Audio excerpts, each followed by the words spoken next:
بسم اللہ الرحمن الرحیم۔ سامعین کرام، سورۃ النساء کی ایک آیت کا حصہ ہے کہ جس میں اللہ تعالیٰ نے ارشاد فرمایا وَاسْأَلُوا اللَّهَ مِن فَضْلِهِ، اللہ تعالیٰ سے اس کا فضل طلب کرو۔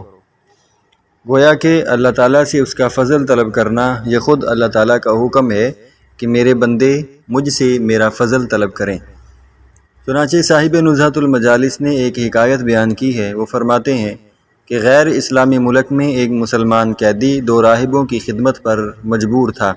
وہ مجبوراً ان کی خدمت پر مامور کیا گیا تھا اور وہ دوران قید ہر وقت تلاوت قرآن مجید میں مصروف رہتا۔ چنانچہ ان دونوں راہبوں نے اس سے دو آیتیں سن سن کر یاد کر لیں۔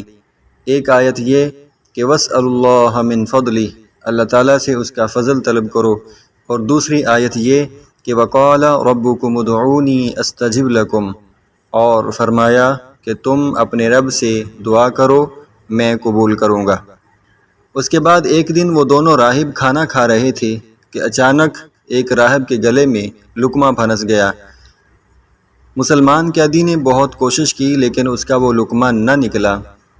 اس راہب کی جان لبوں پر آ گئی، اس کا سانس رک گیا، اور وہ راہب دل ہی دل میں اللہ تعالیٰ کی طرف رجوع کر کے عرض کرنے لگا، اے الہی، تیرا یہ کلام وَاسْأَلُوا اللَّهَ مِن فَضْلِهِ اور وَقَالَ رَبُّكُمُ ادْعُونِي أَسْتَجِبْ لَكُمْ، یا الہی یہ تیرا کلام سچا اور حق ہے تو مجھے اس مصیبت سے نجات عطا فرما۔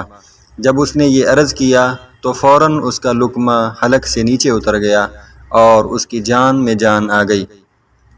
چنانچہ یہی واقعہ ان دونوں راہبوں کے، ان دونوں پادریوں کے اسلام لانے کا باعث بنا۔ سامعین کرام، ہمیں پتہ چلا کہ جب بندہ اللہ تعالیٰ سے اس کا فضل طلب کرتا ہے تو اللہ تعالیٰ اس کو کبھی بھی مایوس نہیں فرماتا۔ تو ہمیں چاہیے کہ ہم ہر وقت اس کا فضل تلاش کریں، اس کا فضل طلب کرنے کو اپنی زندگی کا معمول اور وظیفہ بنا لیں، تو پھر اللہ تعالیٰ ہمیں کبھی بھی کسی بھی مشکل میں مایوس نہیں فرمائے گا۔